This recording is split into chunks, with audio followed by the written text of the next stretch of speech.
खुलुमबाय लोगोफोर, गोजोन फुंबिलि बयनिसिमबो। नोंथांमोनखौ बड' इनफ' पइन्ट चेनेलाव बयखौबो बरायनाय बावहरग्रोनाय जाबाय।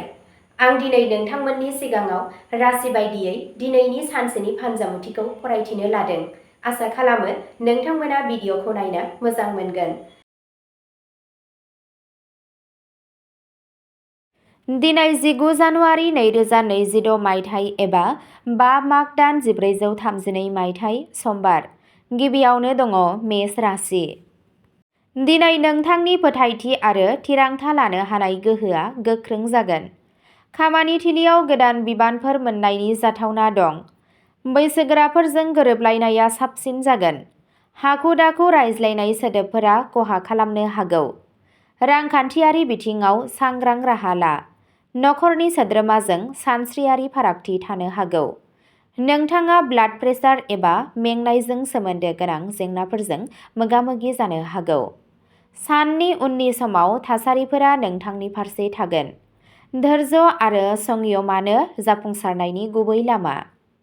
नोंथांनि दिनैनि खाफालगोनां दिगआ जादों सानजा, खाफालगोनां अनजिमाया जादों 23 आरो खाफालगोनां गाबआ जादों रोजा गोथां गाब। वृषभ राशि। दिनै दिदोमथि आरो प्रेक्टिकेल सानस्रिया मुलाम्फा लाबोगोन। साख्रि एबा फालांगियाव दावगानायनि इसारा दं। राङारि लेनदेनफोराव गोरोंथि लाखि। गोसोआरि थिरांथा लानायनिफ्राय गोजानाव था। नखरनि सासे बैसोगोरानिफ्राय हेफाजाब मोनगोन।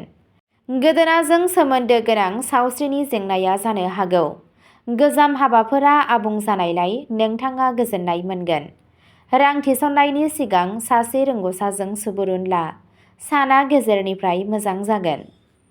नोंथांनि दिनैनि खाफालगोनां दिगआ जादों खोला-सोनाब, खाफालगोनां अनजिमाया जादों 6 आरो खाफालगोनां गाबआ जादों गुफुर गाब। मिथुन राशि। दिनै रायज्लायनाय रोंग'थिफोरा नोंथांनि थाखाय मुलाम्फा गोनां जागोन। खामानि थिलियाव गोदान सोमोन्दो गायसननो हायो। मेलेमारि हाबायाव जाफुंसार जानायनि जाथावना दं। गोनांथि गैयै बाथ्रा दान्थेलायनायनिफ्राय गोजानाव था। रांखान्थियारि थासारिया समानथि थागोन। गोसोआरि बेरामा नोंथांनि सावस्रिखौ गोहोम खोख्लैनो हागौ। गुसुं समनि दावबायनाया मुलाम्फा गोनां जागोन। मोनसे गोदान बिथांखिनि सायाव खामानि जागायनो हागौ। साना सांग्रां आरो मुखुब जागोन। नोंथांनि दिनैनि खाफालगोनां दिगआ जादों साहा, खाफालगोनां अनजिमाया जादों 14 आरो खाफालगोनां गाबआ जादों निला गाब। कर्क राशि। दिनै गावनि गोसोनि मोनदांथिफोरखौ दबथायनो गोनां जागोन। नोंथाङा नखरजों सोमोन्दो गोनां मोनसे गोनां थिरांथा लानो गोनां जानो हागौ। खामानि मावनायाव धैर्य लाखिनाया जाफुंसार जागोन। रांखान्थियारि बिथिंफोरा दिदोम थागोन। सावस्रिनि बेलायाव उन्दुनायनि आंखाल एबा नारसिननाया जाथावना। नखरनि आबहावायाव एसे दावराव-दावसि जानो हागौ। फोथायजाथाव सुबुंनि बोसोनआ हेफाजाब होगोन। नोंथाङा धोरोमारि हाबाफोरनि फारसे गोसो जागोन। साना सिगांनिख्रुइ साबसिन जागोन। नोंथांनि दिनैनि खाफालगोनां दिगआ जादों सा-सानजा, खाफालगोनां अनजिमाया जादों 9 आरो खाफालगोनां गाबआ जादों गलापि गाब। सिंह राशि। दिनै दैदेननाय आरो गावजों गाव फोथायनाया बांगोन। नोंथांनि खामानियाव लानाय बिथांखिफोरा जाफुंसार जागोन। रांखान्थियारि मुलाम्फानि गोदान खाबुफोर ओंखारनो हागौ। अहंकारा सोमोन्दोआव दावराव सोमजिहोनो हागौ। नोंथांनि बोसोनखौ नखराव बेसेन होनाय जागोन। सावस्रियाव गोहोनि थाखोआ गोजौ थागोन। सरकार एबा खुंथायारि खामानियाव जाफुंसार जानो हागौ। खैफोदगोनां रां थिसननायनिफ्राय गोजानाव था। साना गोहोम गोनां जागोन। नोंथांनि दिनैनि खाफालगोनां दिगआ जादों खोला, खाफालगोनां अनजिमाया जादों 17 आरो खाफालगोनां गाबआ जादों गोमो गाब। कन्या राशि। दिनै खामानिफोराव गुदि बाथ्रा आरो आब्रुथिनि सायाव गोसो होनो गोनां जागोन। खामानियाव बिबानफोरा बांनो हागौ। रांखान्थियारि थिरांथाफोरखौ साननानै ला। उदै एबा स्ट्रेसजों सोमोन्दो गोनां देहायारि जेंनाफोर जानो हागौ। नखरनिफ्राय हेफाजाब मोनगोन। डकुमेन्टजों सांग्रां जा। सिगांनि नाजानायफोरनि फिथाइया दिन्थिनो हमगोन। नाङै सोंखारिनायनिफ्राय गोजानाव था। साना खस्थ' गोनां जागोन। नोंथांनि दिनैनि खाफाल गोनां दिगा जादों सोनाब, खाफाल गोनां अनजिमाया जादों 12 आरो खाफाल गोनां गाबा जादों गोथां गाब। तुला राशि। दिनै समानथाय आरो कुटनितिजों खामानिफोरा आबुं जागोन। बाहागोदारि खामानियाव मुलाम्फा जागोन। रांखान्थियारि हालोदाव जौगानायनि नेरसोन नुनो मोनो। थिरांथा लानायाव गोनो गोथो थानो हागौ। सावस्रिया सरासनस्रा जागोन।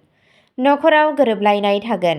आयेनारि आयदाफोराव सांग्रांथि थानांगौनि गोनांथि दं। आरिमु आरो सोरजिलु बिथिंजों सोमोन्दो थानाय सुबुंफोरा मुलाम्फा जागोन। साना गोजोनथाव जागोन।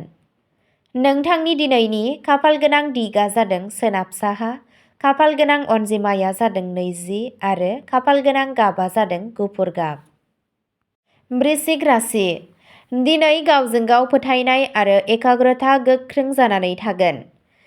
आन्दोनि सानथांखियावनो जाफुंसार जानो हागौ। रांखान्थियारि मुलाम्फानि खाबुफोरा सोमजिगासिनो दं। गोसोआरि बेरुजुथाया थिरांथायाव गोहोम खोख्लैनो हागौ। नखरनि सुबुंफोरनिफ्राय हेफाजाब मोनगोन। सावस्रिया मोजां जागोन। रां थिसननायनि सिगां आबुं फोरमायथि ला। बेरेखा हान्जानिफ्राय सांग्रां जा। नोंथांनि दिनैनि खाफाल गोनां दिगा जादों खोला, खाफाल गोनां अनजिमाया जादों 31 आरो खाफाल गोनां गाबा जादों फान्थाव गाब। धनु राशि। दिनै खाफाला एसे नोंथांनि फारसे थागोन। केरियारनि गोदान खाबुफोर ओंखारनो हागौ। दावबायनाया मुलाम्फा गोनां जानो हागौ, नाथाय मेंनाय गोनां जानो हागौ। रांखान्थियारि खैफोदनिफ्राय गोजानाव था। बिखुं एबा जराजों सोमोन्दो थानाय जेंनाफोर जानो हागौ। नोंथाङा लोगोफोरनिफ्राय हेफाजाब मोनगोन। सोलोंथाइ आरो फोरोंथाइजों सोमोन्दो गोनां खामानिफोरा जाफुंसार जागोन। धैर्य लाखि। साना गलाय गथाय जागोन। नोंथांनि दिनैनि खाफाल गोनां दिगा जादों सा सानजा, खाफाल गोनां अनजिमाया जादों 8 आरो खाफाल गोनां गाबा जादों गोमो गाब। मकर राशि। दिनै नोंथाङा खस्थ' आरो आब्रुथिनि आबुं मुलाम्फाखौ मोनगोन। नोंथांनि खामानि मावनाय जायगायाव दिदोमथि आरो मान बांगोन। नोंथांनि रांखान्थियारि थासारिया गोख्रों थागोन। खामानि मावनायनि बजा बांनायनि जाहोनाव मेंनाय जानो हागौ। नखराव नोंथांनि बिफावआ गोनां जागोन। सावस्रिया मोजां जागोन। गोदान बिबानफोर मोन्नायनि जाथावना दं। गोलाव समनि सानथांखिफोरा जाफुंगोन। साना मोजां सानजों बुंफबनाय जागोन। नोंथांनि दिनैनि खाफाल गोनां दिगा जादों साहा, खाफाल गोनां अनजिमाया जादों 25 आरो खाफाल गोनां गाबा जादों निला गाब। कुम्भ राशि। दिनै नोंथांनि गोदानथि आरो गुबै सानस्रिनिफ्राय मुलाम्फा जागोन। नोंथाङा खामानि थिलियाव मोनसे जुनिया सिनायथि गायसनगोन। रांखान्थियारि हालोदा जौगागोन। गोसोआरि थिरांथा लानायनिफ्राय गोजानाव था। सावस्रिया मोजां थागोन। समाजारि खामानिफोराव नांथाबनाया बांगोन। नोंथाङा मोनसे गोदान बिथांखिनि सायाव खामानि मावनो जागायनो हागौ। नोंथाङा लोगोफोरनिफ्राय हेफाजाब मोनगोन। साना मोजां जागोन। नोंथांनि दिनैनि खाफाल गोनां दिगा जादों सोनाब, खाफाल गोनां अनजिमाया जादों 18 आरो खाफाल गोनां गाबा जादों गलापि गाब।